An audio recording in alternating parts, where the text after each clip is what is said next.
Hello everyone, என் பேர் முல்லை வேந்தன். என்ன உங்கள் யாருக்கும் அதிகமாக தெரிஞ்சிருக்க வாய்ப்பில்லை. தெரிஞ்சிருந்தால் சந்தோஷம். சமீபத்தில் நான் த ஒன் அப்படிங்கிற ஒரு சாங்கை லிசன் பண்ணேன். நம்ம எல்லாருமே நம்ம வாழ்க்கையில் பல பாட்டு கேட்குறோம். சில பாட்டு நம்மளை சிந்திக்க வைக்கும், சில பாட்டு நம்மளை அழ வைக்கும். ஆனால் நான் இந்த பாட்டை பற்றிலாம் நான் எதுவும் சொல்ல வரல. த ஒன் அப்படிங்கிற அந்த டைட்டிலே எனக்குள்ளே ஒரு பெரிய மாற்றத்தை ஏற்பட்டுச்சுன்றதான் நான் சொல்லணும். த ஒன் அப்படிங்கிற சாங் ரெட்ரோ படத்துலேருந்து சந்தோஷ் நாராயணன் கம்போஸ் பண்ண ஒன் ஆஃப் த சாங். அந்த வார்த்தை பார்த்திங்கன்னா, அந்த படத்தை அவங்க ப்ரொமோட் பண்ணும்போதெல்லாம் ஃபஸ்ட் அனௌன்ஸ்மெண்ட் வீடியோவிலேருந்து அந்த படத்தில் இப்போ வர த ஒன் அப்படிங்கிறது தான் மென்ஷன் பண்ணிக்கிட்டு இருக்காங்க. த ஒன் அவங்க அந்த படத்தில் த ஒன் சூர்யா அவர்களை எப்படி சொல்லியிருக்காங்கன்றது நமக்கு தெரியாது. அது அந்த படம் பார்த்தா தான் நமக்கு தெரியும். ஆனால் நான் எப்படி அதை பார்க்குறேன்னா, த ஒன் அப்படிங்கிறது நம்ம எல்லாரோட வாழ்க்கையிலுமே பல கதைகள் இருக்கும்.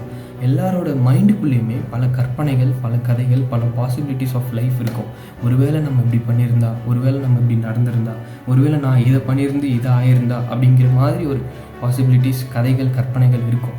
அந்த எல்லா கற்பனையிலுமே ஒரு ஸ்பெஷல் ஒன் இருப்பாங்க. த ஒன் அப்படிங்கிறது அவங்களால மட்டும்தான் இருக்க முடியும் அந்த கதைகள். அது மாதிரி என் வாழ்க்கையில் நான் தான் அந்த ஒன். நான் நினச்ச பாசிபிலிட்டிஸும், நான் என்னுடைய கற்பனைகளும், எனக்குள்ளே இருக்கிற கதைகளையும் நான் சொல்ல ஒரு வாய்ப்பாக தான் நான் இந்த காணொலியை நான் பார்க்குறேன். புரிகிற மாதிரி சொல்லணும்னா, சிலர் பார்த்தீங்கன்னா கற்பனை கதைகளை உண்மை மாதிரியே சித்தரித்து அதையும் நம்பகத்தன்மையோடு அவங்க காட்டுறனால நம்ம அதை நம்புகிறோமோ இல்லையோ நம்ம ரசிக்கிறோம்.